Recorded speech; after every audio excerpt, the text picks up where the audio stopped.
지방선거 사전투표율이 오후 6시 기준 20.52%를 기록했습니다. 이재명 후보의 김포공항 이전 공약을 두고 국민의힘 이준석 대표는 무성의한 두서없는 공약이라고 지적했고 제주 지역 민주당 의원들은 신기루처럼 사라질 공약이라고 비판했습니다. 2차 추경안 처리를 위해 오늘 열릴 예정이던 국회 본회의가 여야의 입장차로 무산됐습니다. 여당은 국정운영 발목 잡기라고 비판했고 야당은 적반하장이라며 맞섰습니다. 경북 울진의 한 야산에서 불이 나 인근 주민의 대피령이 내려졌습니다. 고속도로에서 추돌 사고가 난 지 1분여 만에 뒤에 오던 승용차가 또 덮치면서 2명이 숨졌습니다. 3년 만에 돌아온 대학 축제가 과열되면서 웃돈 얹은 암표 거래에 사고까지 발생하고 있습니다.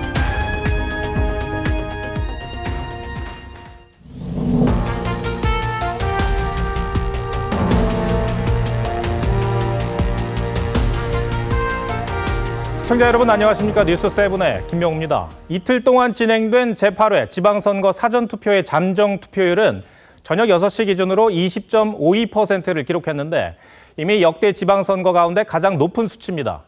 현재는 코로나에 확진된 유권자들이 투표를 하고 있을 시간이어서 최종 투표율은 더 높아질 것으로 보입니다. 이제 지방선거는 4일 앞으로 다가왔습니다. 여야 지도부는 오늘 격전지인 수도권에 총 출동했습니다. 첫 소식은 황병준 기자가 전해드립니다. 86세대 용퇴론을 주장했다 사과하며 당내용의 중심에 섰던 민주당 박지원 비대위원장은 서울 신촌 유세에서 혁신을 위한 진통이라고 했습니다. 지금까지 민주당과는 달라지고 바꿔나가고 혁신하기 위한 그런 과정들입니다. 국민의힘 이준석 대표는 인천 계양을 해서 사전투표한 뒤 이재명 후보에 맞선 윤영선 후보에 힘을 실어달라고 했습니다. 이재명이라는 그런 거물 호소인과 맞서 싸우는 우리 윤영선 후보에게 조금이라도 힘을 실어주기 위해서 최근 계양을 유세에 집중하던 이재명 후보는 김포 지원 유세에 나섰고 국민의힘 권성동 원내대표는 경기 남양주, 광주, 하남시를 돌며 김은혜 경기지사 후보를 지원했습니다. 어제 오늘 이틀간의 사전투표율은 오후 6시 기준 20.52%로 역대 최고를 기록했습니다. 전남이 30.95%로 가장 높았고 대구가 14.74%로 가장 낮았습니다. 접전지인 경기도는 18.96%, 서울은 21.08%였습니다. TV조선 황명준입니다. 선거 막판에 김포공항 문제가 뜨거운 이슈로 떠올랐습니다. 인천 계양을 국회의원 보궐선거에 나선 이재명 후보가 김포공항 이전을 공약한 데 대해 국민의힘은 석 달 전 대선 때 스스로 폐기한 내용을 다시 꺼냈다며 비판했습니다. 여기에 민주당 내 자중질환의 모습도 보입니다.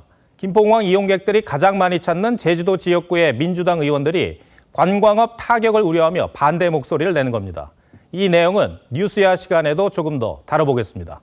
김아림 기자가 보도합니다. 이재명 후보의 공약에 제주 지역 민주당 의원들이 공동 기자회견을 열었습니다. 물론 민주당 송영길 시장 후보와 인천 계양을 국회의원 보궐선거에 나선 이재명 후보에게도 있는 것 아닙니다. 송재호 제주도당 위원장은 TV조선과의 통화에서 김포공항 공약은 신기루처럼 사라질 것이라며 강도 높게 비판했습니다. 이 후보가 석 달 전 대선 당시엔 김포공항은 강서구의 자랑이라며 존치를 약속했다가 인천 계양을 선거에선 전혀 다른 얘기를 한다는 비판도 나옵니다. 중국, 일본 등 근거리 국가와 직통할 수 있는 김포국제공항은 강서구의 자산입니다. 이 후보의 공약은 지난 26일 김동연 경기지사 후보와 김병관 성남 분당갑 후보, 배국환 성남시장 후보가 공동으로 발표한 성남공항을 없애고 대통령이 이용하는 공항을 김포공항으로 옮기자는 공약과도 상충됩니다. 국민의힘 이준석 대표는 이 후보가 대선 때 폐기한 공약을 다시 들고 나왔다고 지적했습니다. 대선 때도 잠깐 꺼내들려고 하다가 민주당이 스스로 폐기했던 그런 내용입니다. 3달도 안 돼서 이렇게 입장이 바뀌는 것은 결국 무성의한 공약이고. 이 후보 측은 이준석 대표를 겨냥해 수도권 서부대 개발을 꿈꾸는 국민의 바람을 짓밟는 거짓투성이 선동이라고 반박했습니다. TV조선 김하림입니다. 오늘 열릴 예정이던 추경안 처리를 위한 국회 본회의가 내일로 연기됐습니다. 이 소상공인 손실보상 소급 적용 문제를 놓고 여야가 좀처럼 합의하지 못하고 있는 겁니다.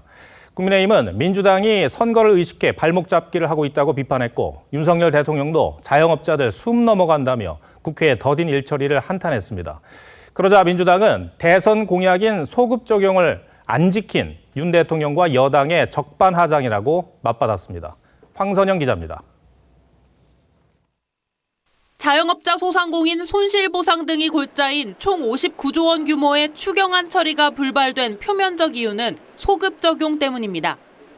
민주당은 손실보상 시작 전인 작년 7월 이전까지 소급해 보상해야 한다는 주장이지만 이게 한 8조가량 되는데 당시 양당의 후보가 국민들께 한 약속이고 국민의힘은 민주당이 작년 7월에 통과시킨 법 때문에 소급 적용을 못하는 거라고 맞받았습니다. 누가 민생을 외면하고 있는지, 누가 추경안에 대한 발목을 잡고 있는지. 국회의장단의 임기가 끝나는 내일까지 통과되지 않으면 추경 집행이 상당 기간 지연될 상황이 되자 상인들은 정치권이 희망 고문을 한다며 불만을 터뜨렸습니다. 자영업자는 한시가 급하잖아요. 지원금을 준 다음에 그 위에 논의를 하는 것이지 정치 수싸움에서 자영업자 이야기는 지금 뒷전으로 가여 있고 600만 원에도 받고자 하는 소상공인들의 목소리를 국회가 귀담아 들어야 할 필요가 있거든요.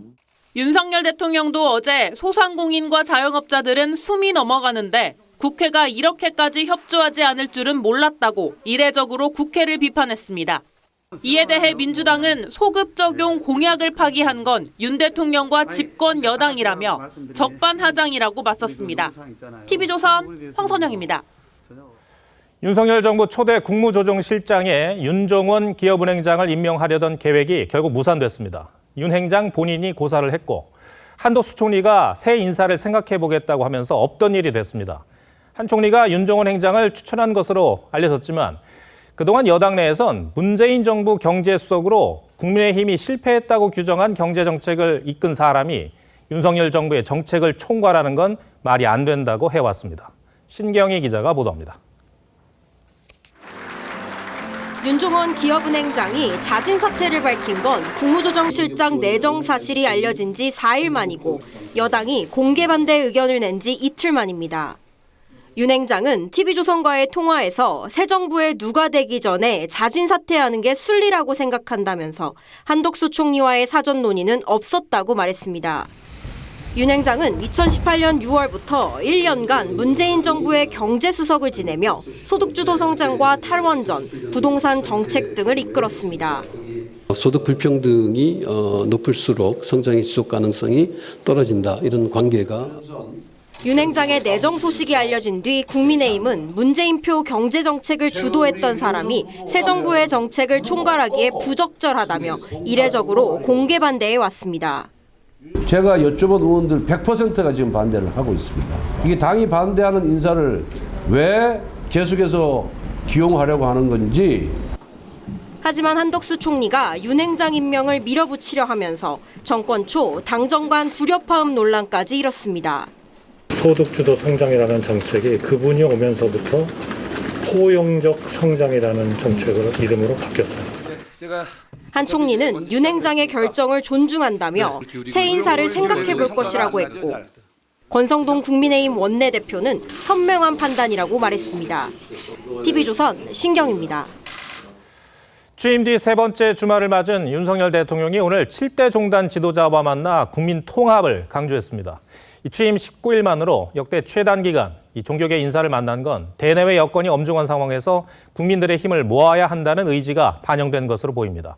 김태효 국가안보실 1차장이 법에 정해진 국정원 신원조사 없이 임명된 것이 논란이 된 데 대해 대통령실은 앞으로는 신원조사를 의뢰할 것이라고 입장을 밝혔습니다. 홍현주 기자가 취재했습니다. 불교와 개신교, 천주교 등 서로 다른 종단의 지도자들이 화합의 의미를 담은 칠첩반상으로 식사를 합니다. 취임 후 19일 만 역대 대통령 중에 가장 빠른 오찬 간담회를 연 윤 대통령은 종교계가 이념과 지역, 세대를 아우르는 통합에 더 큰 역할을 해주시기를 부탁드린다고 했습니다. 국정의 궁극적인 목표는 국민 통합으로 국익과 국민의 관점에서 취임 후 첫 주말은 김건희 여사와 신발을 쇼핑하고 두 번째 주말은 한미 정상회담 뒤 음악회를 관람하는 등 국민과 함께하는 휴일을 보냈던 윤 대통령은 이번 주말에는 종교 지도자들을 만나 정부가 국민 마음을 잘 어루만지겠다고 약속했습니다. 한편 군사기밀 유출로 1심에서 유죄를 선고받은 김태효 국가안보실 1차장이 대통령실로 들어오기 전 법에 규정된 국정원 신원조사를 거치지 않은 점에 대해 대통령실 관계자는 관례에 따른 것이라고 해명했습니다. 문재인 청와대를 포함한 역대 대통령실에서 장차관급 인사를 임명할 때 국정원에 조사를 의뢰한 사례가 지극히 드물었다는 겁니다. 다만 이 관계자는 법령을 제대로 따르지 않은 것이라는 지적도 맞다며 우리 정부에서는 앞으로 임명하는 인사에 대해 신원조사를 맡기는 안을 검토 중이라고 했습니다. TV조선 홍현주입니다. 네, 지난 3월 초대형 산불이 났던 경북 울진에서 오늘 또 큰 산불이 발생했습니다. 불이 마을을 향해 번지면서 주민 긴급 대피령까지 내려졌습니다. 취재기자 연결해서 현재 상황 알아보겠습니다. 자, 박건우 기자. 이제 날이 저물면 헬기도 곧 철수해야 할 텐데 불은 얼마나 잡혔습니까? 네, 산림당국이 진화헬기 25대를 투입했지만 한세가 험한 데다 순간 최대 초속 20m에 이르는 강풍까지 불어 좀처럼 불길을 잡지 못하고 있습니다. 진화헬기는 잠시 뒤인 저녁 7시 반쯤 철수할 예정이라 산림당국은 야간 진화 체제로 전환을 준비하고 있습니다. 경북 울진에서 산불이 난 건 오늘 낮 12시 6분쯤입니다.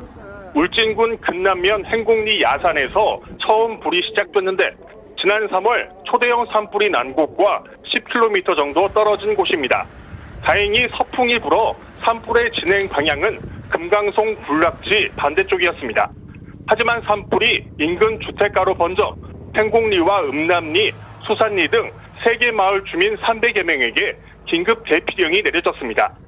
산불은 현재 울진읍 내 500m 정도 앞까지 번졌고 소방당국은 위험시설과 주택 등지에 소방차를 배치해 방화선을 구축하고 있습니다.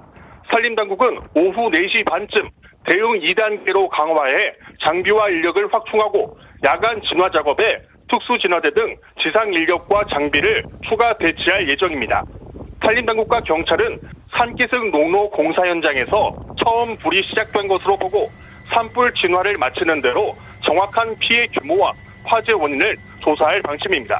TV조선 박건우입니다. 오늘 새벽 고속도로에서 2차 사고로 2명이 숨졌습니다. 추돌 사고가 난 지 불과 1분 만에 뒤따르던 차량이 또 덮치는 바람에 갓길로 대피할 틈도 없었습니다. 이심철 기자입니다. 고속도로에 부서진 SUV가 멈췄습니다. 차량 파편이 곳곳에 튀었고 구급대원들이 사고 부상자를 서둘러 치료합니다. 오늘 새벽 2시 30분쯤 경남 창원 남해고속도로에서 2차 교통사고가 나 2명이 숨졌습니다. 고속도로 줄눈 작업을 마치고 철수하는 과정에서 1차 사고가 났고 곧바로 1분 뒤에 2차 사고로 이어졌습니다. 20대 SUV 운전자 A씨가 노면 줄눈 작업 화물차를 받아 적재하면서 불이 났고 A씨와 50대 근로자가 사고를 확인하려는 순간 달려온 승용차가 현장을 덮쳤습니다. 순식간에 2차 사고로 이어져 갓길로 대피할 겨를조차 없었습니다. 지금 내려서 1분이니까 그냥 내려서 좀 이렇게 부는 순간에 뒤에서 바로 1분 만에 다쳤습니다. 2차 사고를 낸 운전자는 당시 술을 마시지는 않았습니다. 경찰은 과속 여부 등 정확한 사고 경위를 조사 중입니다. 야간이기 때문에 없었다 하면은 아마 100km 더 나왔을 수도 있을 것 같습니다. 2016년부터 5년 동안 고속도로 2차 사고 치사율은 59.8%로 전체 교통사고 치사율의 7배에 이르고 있습니다. TV조선 이심철입니다. 네, 요즘 대학가가 들썩입니다. 3년 만에 돌아온 대학 축제 덕분인데요. 열기를 넘어서 과열 양상이 나타나고 있습니다. 경쟁하듯 유명 연예인들을 초청하고 있는데 이들의 공연을 보기 위해서 입장권과 학생증이 웃돈을 얹어 거래되고 사람들이 대거 몰리면서 깔림 사고까지 발생하고 있습니다. 송민선 기자가 현장에 다녀왔습니다. 서울 성북구의 한 대학. 유명 가수의 공연이 이어지고 분위기는 한층 달아오릅니다.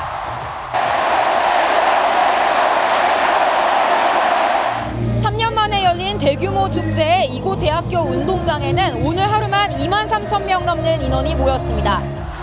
축제가 과열되면서 탈진하는 사람까지 나왔고 경찰과 소방이 출동하기도 했습니다. 공연 입장권 암거래도 기승을 부리고 있습니다. 이 대학 축제 원래 입장 티켓은 정가 15,000원, 재학생의 일반인까지 몰리면서 10배에 달하는 가격으로 티켓이나 학생증을 사고 팔기도 합니다. 서울 성동구의 또 다른 대학. 유명 걸그룹의 공연 시간이 다가오자 발 디딜 틈 없을 정도로 엄청난 인파가 몰려들기 시작합니다. 연예인을 보려고 외벽을 올라타는 아찔한 모습도 포착됐고 깔림 사고에 다친 사람이 나오면서 119 구급대가 출동했습니다. 3년 만에 대학 축제라는 점을 감안하더라도 열정을 넘은 일탈은 지양돼야 한다는 지적이 나옵니다. TV조선 송민선입니다. 오늘 파주의 한 골프장에서는 라운딩 대신 축제가 열렸습니다. 잔디 위가 텐트촌으로 변하고 벙커에서는 아이들의 씨름놀이가 펼쳐졌는데요. 주말 풍경을 구자형 기자가 담아왔습니다. 파주의 한 골프장입니다. 골프 코스는 주차장으로 변했고 모래 벙커에서는 어린이들이 씨름 대결을 벌입니다.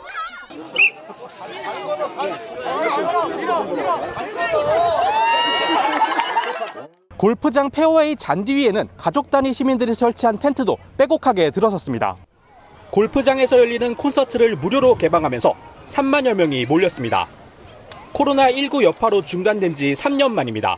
이렇게 야외를 좀 자연을 같이 아이들과 함께 즐길 수 있고 여러 가지 체험 행사를 할 수 있어서 굉장히 즐거운 시간을. 축구장보다 큰 정원에 장미꽃이 화사하게 피었습니다. 화창한 날씨와 장미 18,000그루가 어우러져 5월의 아름다움을 더합니다. 일상 회복의 광주 조선대 장미원도 3년 만에 다시 문을 열었습니다. 태어나서 이렇게 많은 장미를 본 게 오늘 처음인데 되게 이쁘네요. 되게 다양하고 되게 색깔이 엄청 이렇게 많아요. 오늘 낮 기온은 강릉 33도, 대구 32도, 대전과 광주 30도, 서울 28도 등 전국이 평년 기온을 웃돌았습니다. 내일 밤부터는 제주와 남부를 중심으로 비가 내리면서 30도 안팎의 초여름 더위도 한풀 꺾일 전망입니다. TV조선 구자영입니다. 거리두기 해제로 봄다운 봄을 만끽하고 있지만 코로나 불씨가 남아있다는 게 걱정이죠. 3차 접종의 면역 감소 시기가 다가오면서 올여름 재유행 위험이 더 커지고 있습니다. 서영일 기자가 보도합니다. 국내에서 3차 접종이 집중적으로 이루어진 것은 작년 말부터 올해 초까지. 백신 효과는 3개월 후부터 떨어지는 것을 생각할 때 면역 감소 본격화 시기가 도래한 것으로 볼 수 있습니다. 6, 7월에는 백신 접종이든 자연 감염에 생긴 항체가가 떨어져서 감염에 취약한 인구가 다시 늘어난다. 실제로 3차 접종자 가운데 돌파 감염 추정 사례는 850만 건으로 26%에 달합니다. 4명 중 1명꼴로 확진된 겁니다. 이에 방역당국이 지난달 말부터 고령층을 대상으로 4차 접종에 나섰지만 접종률은 30%에 못 미칩니다. 변이 확산도 녹록지 않습니다. 뉴욕 변이는 총 32명으로 늘었고 남아공 변이도 속속 발견되고 있는 상황입니다. 때문에 빠르면 다음 달, 늦어도 가을에는 재유행을 피할 수 없다는 전망이 나옵니다. 재유행이 온다고 했었을 때 전문가들의 예측은 한 10만에서 20만 정도를 내외를 보고 있습니다. 미접종자와 고령자, 기저질환자들을 대상으로 4차 접종을 적극 독려하고 먹는 치료제의 연령 제한은 폐지화돼 격리 면제 등 방역 완화는 신중해야 한다는 지적입니다. 정부는 다음 달부터 고위험군이 24시간 내에 검사부터 입원까지 가능한 패스트트랙을 본격 가동합니다. TV조선 서영일입니다. 요즘 대입 현장에서 문과 침공이라는 단어가 심심치 않게 나옵니다. 상위권 대학 인문계열 학과에 이과생 수험생들이 대거 진학한 걸 말하는데요. 통합 수능 체제가 되면서 나타난 현상입니다. 결국 학생들이 자신의 적성이 아닌 점수가 잘 나오는 방향으로 진로를 정하게 된다는 지적이 나옵니다. 왜 그런 것인지 유지현 기자가 취재했습니다. 문과생이던 A씨는 올해 재수를 하면서 사실상 이과생이 됐습니다. 이과 계열 진학이 목표라기보다 수능 점수를 더 잘 받기 위해서입니다. 더 좋은 조건으로 대학에 진학할 때 그거를 좀 더 선택의 폭을 넓히기 위해서. 실제 B씨는 이과생의 이점을 살려 이른바 상위권대 인문계열에 갔습니다. 되게 낮은 학교들밖에 갈 수가 없었거든요. 근데 제가 문과로 교차 지원을 하면은 갈 수가 있더라고요. 2022학년도 서울대 인문계열 정시 합격자의 44.4%가 이과생. 연세대와 고려대는 지난해 인문계 지원 응시생의 절반 가까이가 이과생이었습니다. 이른바 이과의 문과 침공 배경엔 문이과 통합 수능이 있습니다. 수학 영역에서 이과생은 미적분 기하, 문과생은 확률과 통계를 주로 택합니다. 그런데 각각 똑같은 점수를 받아도 환산하면 이과생의 점수가 더 올라갑니다. 미적분 기하의 난이도가 더 높기 때문입니다. 입시 지원 구조에서 어떤 불균형이 벌어지고 있기 때문에 이러한 부분들이 장기적으로 한번 재검토돼야 된다. 이렇게. 이과 쏠림이 심화될수록 적성에 따른 진학이 어려워져 이른바 반수생을 양산한다는 지적도 나옵니다. TV조선 유지현입니다. 음주운전을 바라보는 우리 사회의 경각심은 커졌습니다만 술을 마시고 운전대를 잡는 사람들은 좀처럼 줄지 않고 있습니다. 경찰은 상습 음주운전을 막기 위해 음주 차량 시동 잠금 장치 도입을 추진하고 있지만 몇 년째 제자리 걸음입니다. 어찌된 영문인지 김연아 기자가 취재했습니다. 소주 한 잔을 따라 마신 남성이 차에 타서 음주 측정기를 붑니다.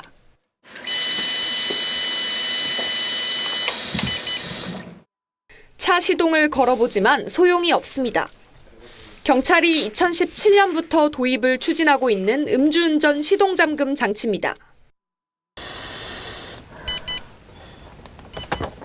술을 마시지 않은 상태에선 이렇게 시동이 걸리지만 음주를 한 경우 혈중 알코올 농도가 감지돼 시동이 걸리지 않습니다. 음주운전으로 면허가 취소되는 사람은 매년 8만 명 이상. 재범률도 10%대에서 내려가지 않고 있습니다.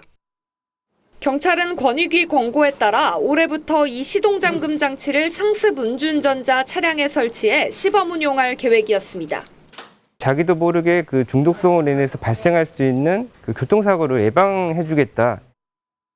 하지만 작년 말 예산이 통과되지 않으면서 물거품이 됐습니다. 관련 법안 5건도 국회 문턱을 넘지 못하고 있습니다. 상습 음주운전을 가중처벌하는 이른바 윤창호법은 헌재의 위헌 판결을 받아 뾰족한 대안마저 사라진 상황입니다. 미국과 호주는 상습 음주운전자들에게 시동잠금 장치 설치를 의무화하고 있고 스웨덴과 영국 등은 권장하고 있습니다. TV조선 김예나입니다.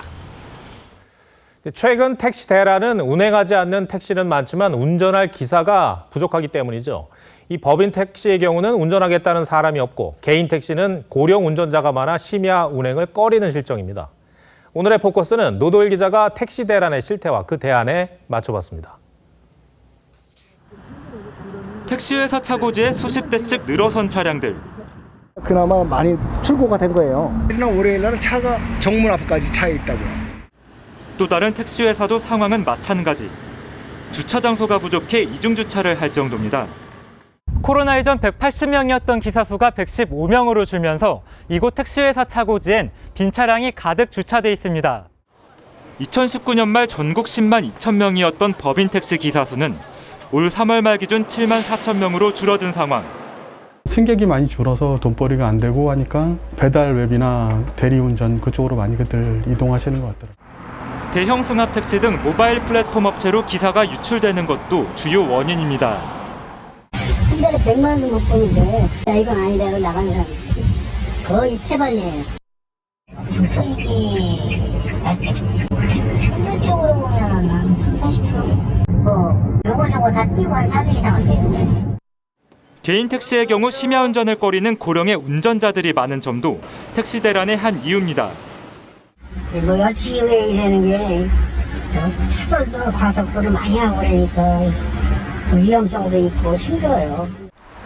일각에서는 택시 플랫폼 업체 규제를 풀어 공급을 늘려야 한다는 주장을 하고 있지만 수요에 따라 공급이 가변적으로 변할 수 있는 방법을 찾아야 되는데 해외에서 유지되고 있는 개인 차량의 어떤 공유 서비스를 특정 시간대에 허락을 하고 기존 택시업계의 반발에 선뜻 도입하기도 쉽지 않은 현실. 결국 서울시는 다음 달부터 지하철 막차 시간을 새벽 1시까지 연장하기로 했습니다. 과연 서울시의 조치가 거리두기 해제 이후 계속되는 택시 찾기 전쟁을 보완할 묘수가 될지 뉴스7 포커스였습니다. 정부가 이달 초 유류세를 추가로 내렸지만 휘발유와 경유값이 동시에 2,000원을 뚫었습니다. 밀가루와 식용유, 고깃값도 올랐습니다. 안 오른 걸 찾는 게 더 쉬울 정도인데 이제는 쌈 채소마저 이른 무더위 탓에 가격이 치솟고 있습니다. 김충영 기자가 보도합니다. 일반 주유소보다 값이 싼 서울의 한 셀프 주유소. 휘발유, 경유 모두 2,000원대 초반입니다. 이달 초 유류세 추가 인하로 기름값이 내리는가 싶더니 다시 올라 3주 연속 상승세입니다. 어제 전국 평균 휘발유 가격은 2,004.6원, 경유는 2,005.1원을 기록했습니다. 국제 유가와 환율 상승으로 유류세 인하 효과는 사라지고 휘발유와 경유값이 동시에 2,000원 시대를 연 겁니다. 식료품 값도 비상입니다. 유럽의 곡물 창고인 우크라이나가 전쟁에 휘말리면서 밀가루와 식용유 값이 뛰었고 사료값 상승으로 고깃값도 덩달아 오르고 있습니다. 최근에는 채소값까지 치솟고 있습니다. 청상추의 경우 이번 주 들어 100g당 986원까지 올랐습니다. 평년보다 33% 비싼 가격입니다. 봄 가뭄에 때이른 더위까지 겹치며 작황이 나빠져서입니다. 지금 막상 살려보려니까 물가가 좀 많이 올라가지고 저는 한 15만 원 정도 생각했거든요. 근데 한 20만 원 넘게 나올 것 같아요. 삼겹살은 가격 급등으로 금겹살이라는 말이 나올 정도. 여기다 상추마저 금추가 될 판이어서 서민들의 부담은 갈수록 커지고 있습니다. TV조선 김충영입니다.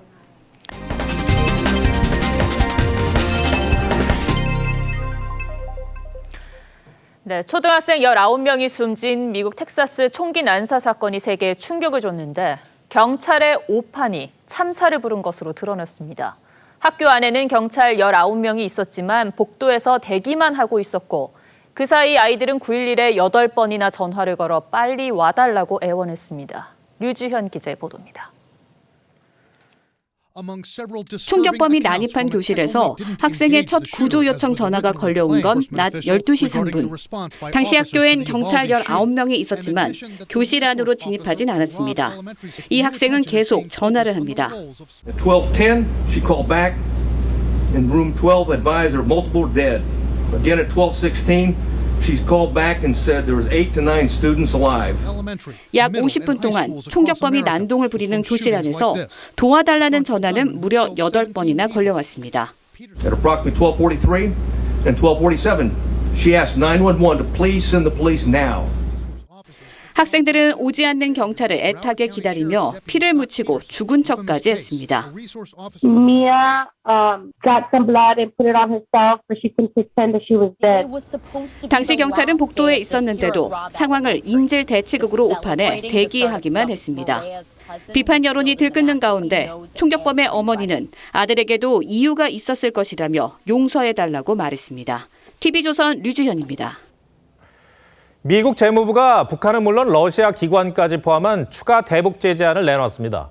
북한의 잇따른 탄도미사일 도발에 미국이 주도했던 대북 제재 결의가 유엔 안보리에서 무산되자 독자적인 제재 카드를 꺼낸 겁니다. 한미일 3국 외교장관도 북한을 규탄하는 공동 성명을 냈습니다. 신은서 기자 리포트 전해드리고 뉴스야 이어가겠습니다.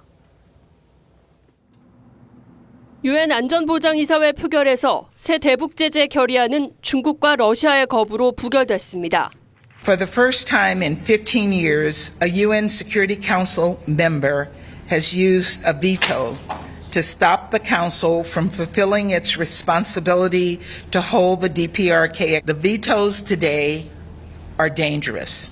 그러자 하루 만에 미국은 독자적인 대북 제재를 발표했습니다. 자산 동결과 거래 금지 등의 제재 대상에 북한의 미사일 개발을 지원한 북한 국적자 1명과 고려항공 무역회사를 추가했습니다. 북한 기관과 거래한 러시아의 극동은행과 스푸트니크 은행도 포함했습니다. 하지만 안보리 결의 무산으로 이미 미국의 리더십은 상처를 입었다는 분석이 나옵니다. 발의를 주도한 미국 앞에서 중국과 러시아는 노골적으로 반대를 표명했습니다. Однако проблемы безопасности, напрямую касающиеся в том числе и нашей страны, не могут решаться через примитивное использование санкционной дубинки. 중국 대표는 표결 후에도 한반도까지 전쟁의 불길을 퍼뜨리려 한다면 단호한 결단을 취할 수밖에 없다며 미국을 겨냥해 으름장을 놨습니다. 한미일 공조의 중요성이 커진 가운데 3국 외교장관들은 이례적으로 회담 없이 공동성명을 내고 북한의 탄도미사일 발사가 중대한 위협이라고 규탄했습니다. 다음 주에는 3국 북핵 수석 대표들이 서울에서 만나 대응책을 논의합니다. TV조선 신서입니다.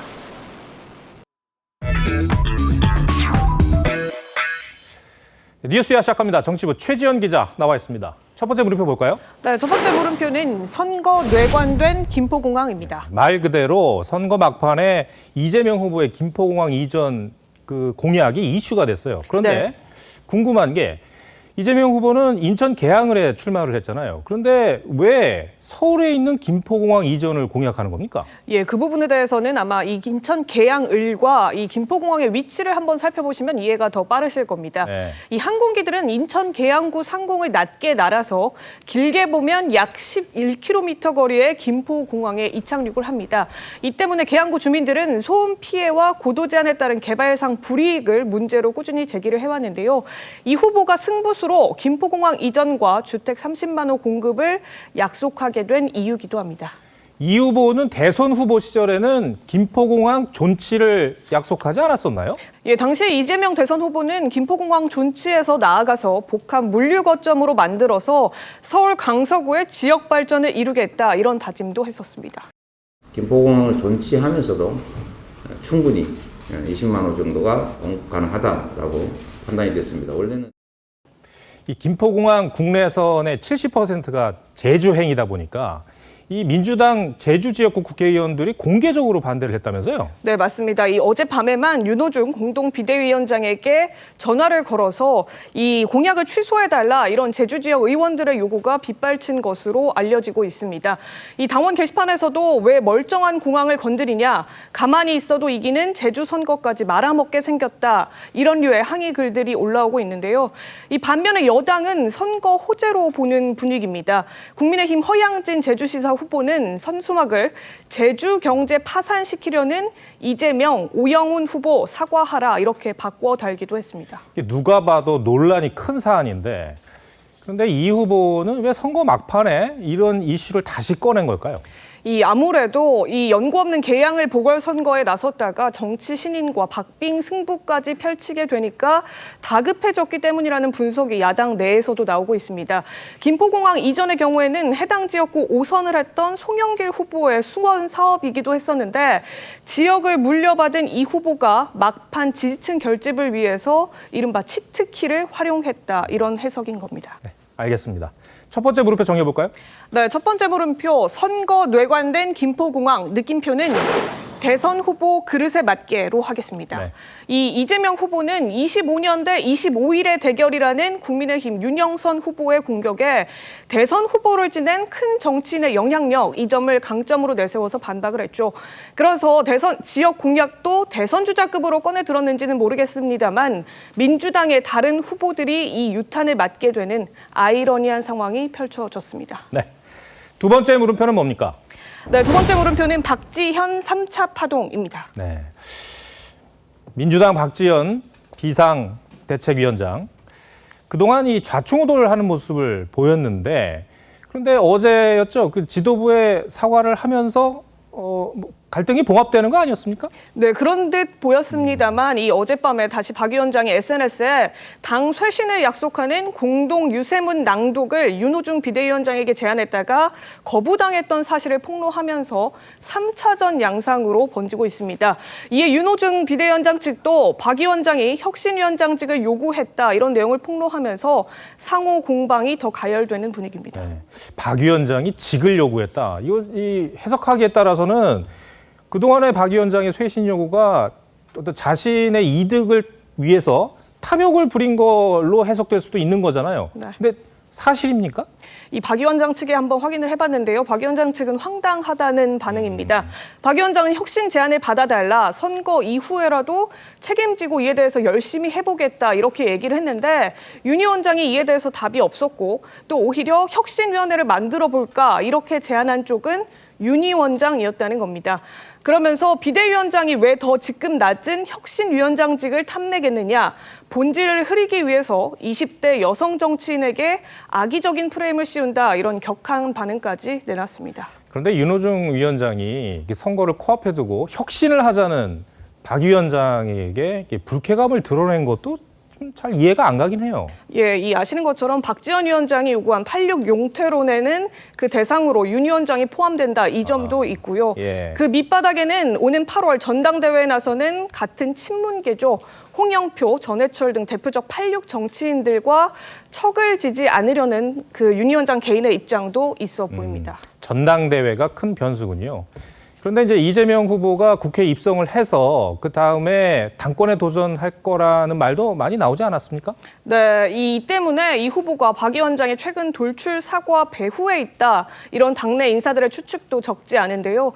이 후보가 당내 대다수 의원들이 박 위원장을 공격할 때 감싸는 모습을 보인 것도 이런 관측에 더 힘을 실었습니다. 그래서 저는 민주당 내부 문제가 그렇게 심각하게 영향을 미친다고 보지는 않습니다. 오히려 구도 문제죠. 이 후보가 박 위원장을 두둔하는 이유는 뭘까요? 네, 이 후보 입장에서는 8월 전당대회 출마 명분으로 당 혁신을 내걸 가능성 아주 높은데요. 이런 측면에서도 박 위원장의 혁신 요구와 함께 가는 것이 지방선거 승패와는 또 별개로 당권 도전의 명분으로 삼을 수 있을 거라는 관측인 겁니다. 당내에서는 박 위원장이 최고위원에 출마해서 이 후보의 러닝메이트로 나설 수 있다 이런 전망도 나오고 있습니다. 네. 두 번째 물음표도 정리해볼까요? 예, 두 번째 물음표 박지현 3차 파동의 느낌표는 사과 호소당으로 하겠습니다. 네. 이 복수의 당 인사들이 당 투톱의 갈등이 장기화되자 당이 깨져야 산다 이런 하소연까지 내놓고 있는데요.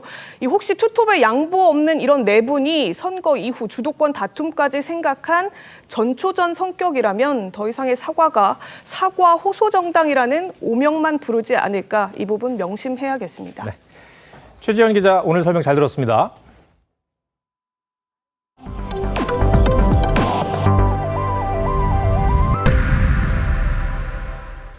국내 프로야구 기아가 나성범의 활약으로 SSG에게 이 어제의 패배를 서력했습니다. 키움은 연장 승부에서 이정후가 해결사로 나섰습니다. 이루라 기자가 보도합니다. 6연승에 나선 SSG. 1회 초 한유섬의 1타점 적시타로 먼저 앞서 나갑니다. 하지만 기아의 반격이 더 매서웠습니다. 1회 말 무사 1, 2루에서 나성범, 황대인이 연속 삼진으로 물러났지만 최근 절정의 타격감을 자랑하는 소크라테스는 달랐습니다. 소크라테스의 방망이가 힘차게 돌아가고 담장 상단을 때리는 큼지막한 3루타로 역전에 성공했습니다. 상승세를 탄 기아는 최영우의 솔로포와 5회 말 나성범의 시즌 7호이자 3점 홈런이 터지며 사실상 승부의 쐐기를 박았습니다. SSG는 크론이 6회 초 투런 홈런으로 따라붙었지만 승부를 뒤집기에는 역부족이었습니다. 기아는 SSG의 6연승에 제동을 걸며 올 시즌 SSG를 상대로 첫 승을 거뒀습니다.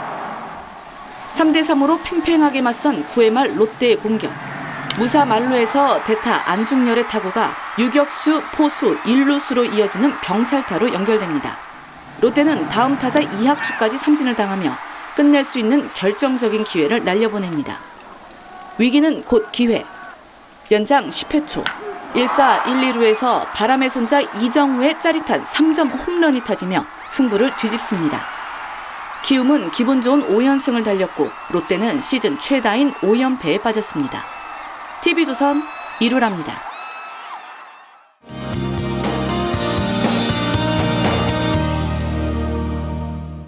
편안한 저녁 보내고 계신가요? 일요일인 내일도 오늘처럼 때이른 더위가 계속되겠습니다. 아침 기온 서울 18도, 대전 16도로 출발을 하겠고요.